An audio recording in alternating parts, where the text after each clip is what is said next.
Pride and Prejudice by Jane Austen. Chapter 34.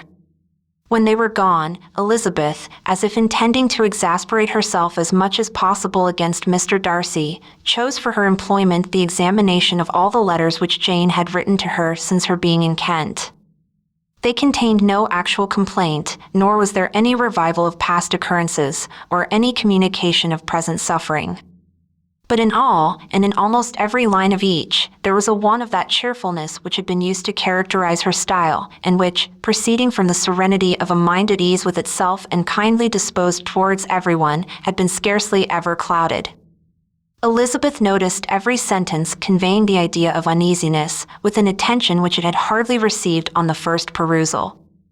Mr. Darcy's shameful boast of what misery he had been able to inflict gave her a keener sense of her sister's sufferings.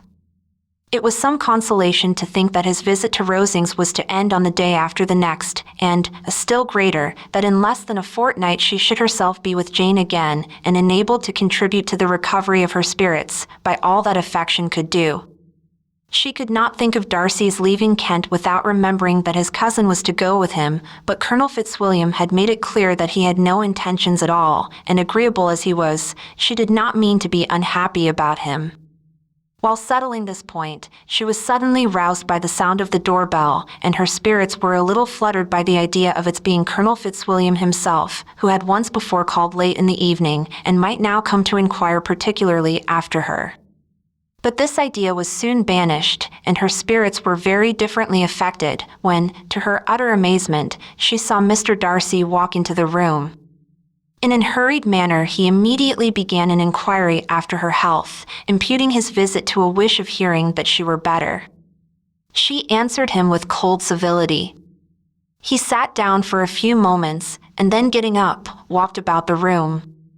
Elizabeth was surprised, but said not a word. After a silence of several minutes, he came towards her in an agitated manner, and thus began, "In vain I have struggled. It will not do. My feelings will not be repressed. You must allow me to tell you how ardently I admire and love you." Elizabeth's astonishment was beyond expression. She stared, colored, doubted, and was silent. This he considered sufficient encouragement, and the avowal of all that he felt, and had long felt for her, immediately followed. He spoke well, but there were feelings besides those of the heart to be detailed, and he was not more eloquent on the subject of tenderness than of pride. His sense of her inferiority, of its being a degradation, of the family obstacles which had always opposed to inclination, were dwelt on with a warmth which seemed due to the consequence he was wounding, but was very unlikely to recommend his suit. In spite of her deeply rooted dislike, she could not be insensible to the compliment of such a man's affection, and though her intentions did not vary for an instant, she was at first sorry for the pain he was to receive, till, roused to resentment by his subsequent language, she lost all compassion and anger. She tried, however, to compose herself to answer him with patience, when he should have done. He concluded with representing to her the strength of that attachment which, in spite of all his endeavors, he had found impossible to conquer, and with expressing his hope that it would now be rewarded by her acceptance of his hand. As he said this, she could easily see that he had no doubt of a favorable answer. He spoke of apprehension and anxiety, but his countenance expressed real security. Such a circumstance could only exasperate farther, and, when he ceased, the color rose into her cheeks, and she said, "In such cases as this, it is, I believe, the established mode to express a sense of obligation for the sentiments avowed, however unequally they may be returned. It is natural that obligation should be felt, and if I could feel gratitude, I would now thank you. But I cannot. I have never desired your good opinion, and you have certainly bestowed it most unwillingly. I am sorry to have occasioned pain to anyone. It has been most unconsciously done, however, and I hope will be of short duration. The feelings which, you tell me, have long prevented the acknowledgement of your regard can have little difficulty in overcoming it after this explanation." Mr. Darcy, who was leaning against the mantelpiece with his eyes fixed on her face, seemed to catch her words with no less resentment than surprise. His complexion became pale with anger, and the disturbance of his mind was visible in every feature. He was struggling for the appearance of composure and would not open his lips till he believed himself to have attained it. The pause was to Elizabeth's feelings dreadful.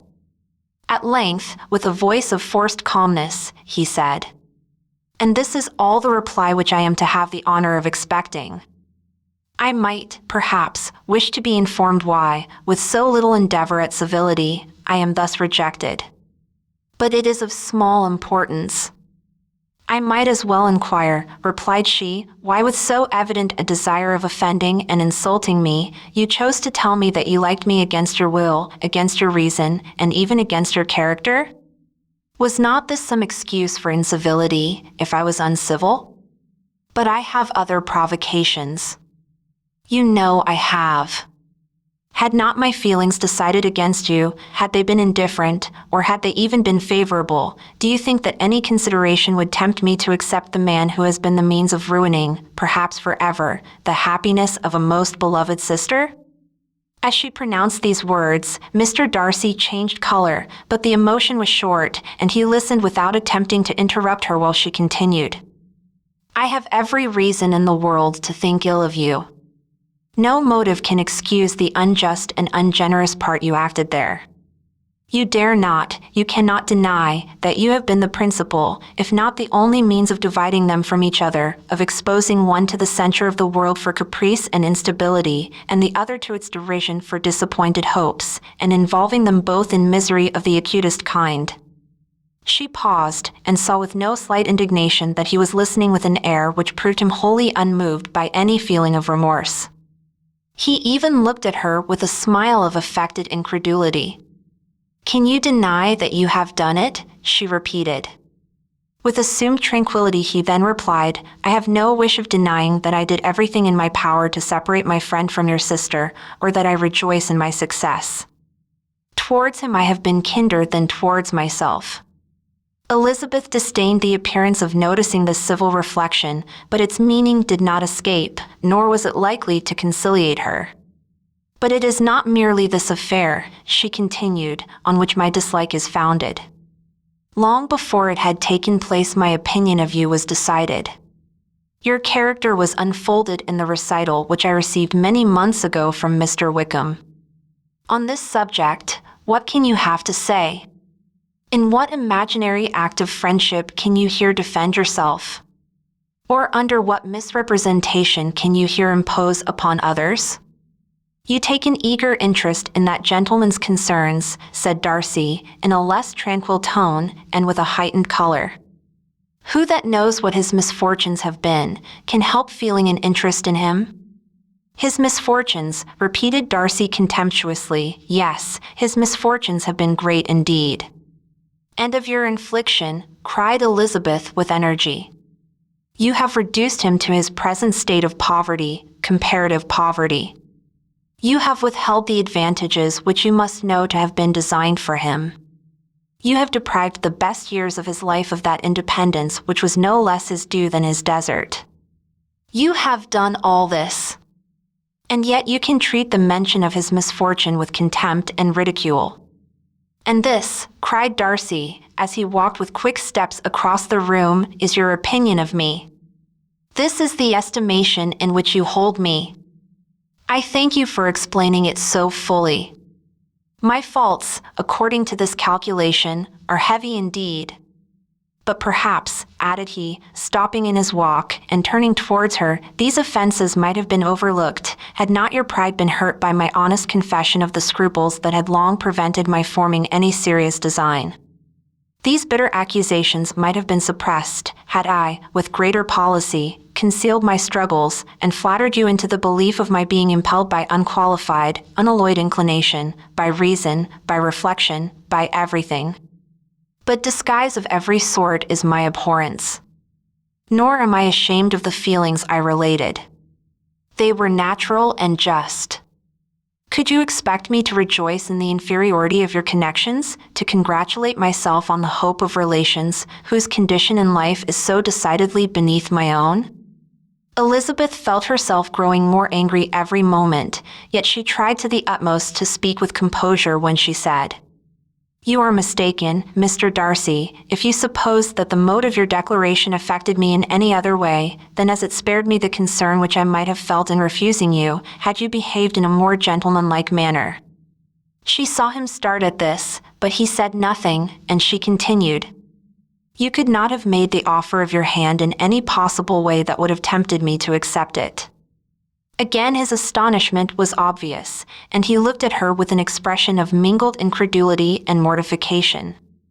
She went on, "From the very beginning, from the first moment, I may almost say, of my acquaintance with you, your manners, impressing me with the fullest belief of your arrogance, your conceit, and your selfish disdain of the feelings of others, were such as to form the groundwork of disapprobation on which succeeding events have built so immovable a dislike. And I had not known you a month before I felt that you were the last man in the world whom I could ever be prevailed on to marry."